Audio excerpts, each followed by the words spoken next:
네, 이어서 대장동 의혹 수사 상황 짚어보겠습니다. 검찰이 어제 황무성 성남도시개발공사 초대 사장의 사퇴 종용 의혹 등을 받는 유한기 전 본부장을 추가로 소환했습니다. 대장동 사업 결제 라인을 타고 올라가며 조사도 벌이고 있는데요. 수사가 윗선으로 더 뻗어갈지 관심이 모이고 있습니다.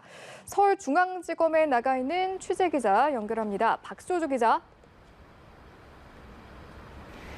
네, 연합뉴스TV 취재 결과 검찰이 어제 유한기 전 성남도시개발공사 개발본부장을 추가 조사한 것으로 파악됐습니다. 유 전 본부장은 퇴근 시간 무렵인 늦은 오후부터 조사를 받고 새벽 1시 넘어 귀가한 것으로 전해졌습니다. 유 전 본부장은 대장동 사업 추진 과정에서 실무를 전담한 부서장 출신으로 유동규 전 본부장에 이은 2인자로 꼽힌 인물입니다. 현재는 경기도 포천도시공사 사장을 맡고 있습니다.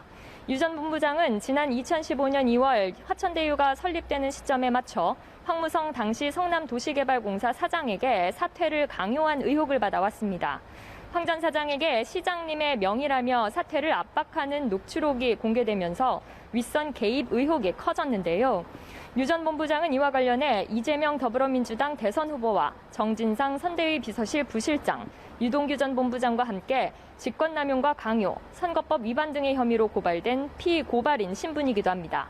검찰이 유 전 본부장을 불러 조사한 건 이번이 세 번째입니다. 유 전 본부장은 남욱 변호사와 정영학 회계사로부터 2014년 위례신도시 개발사업 당시 특혜를 제공한 대가로 2억 원을 받았다는 뇌물 의혹도 받고 있습니다. 검찰은 앞서 뇌물 의혹을 수사하기 위해 압수수색 영장을 청구했지만 남 변호사와 정 회계사의 진술이 엇갈리는 등 혐의 소명이 부족하다는 이유로 기각됐습니다.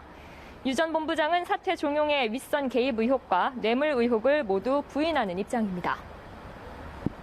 네, 또 어제 대장동 사업을 결제했던 성남시 관계자에 대한 조사도 이뤄졌다고요?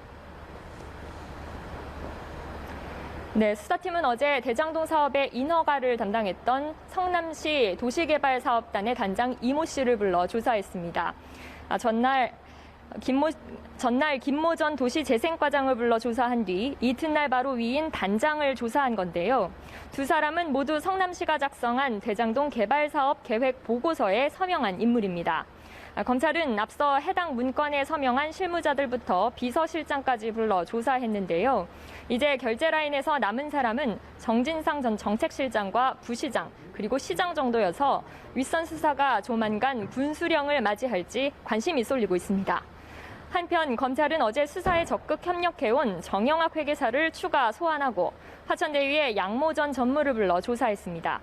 양 전 전무는 정 회계사 출천으로 화천대유에 입사해 최소 100억 원의 성과급을 받은 것으로 알려졌습니다. 지금까지 서울중앙지검에서 연합뉴스TV 박수주입니다.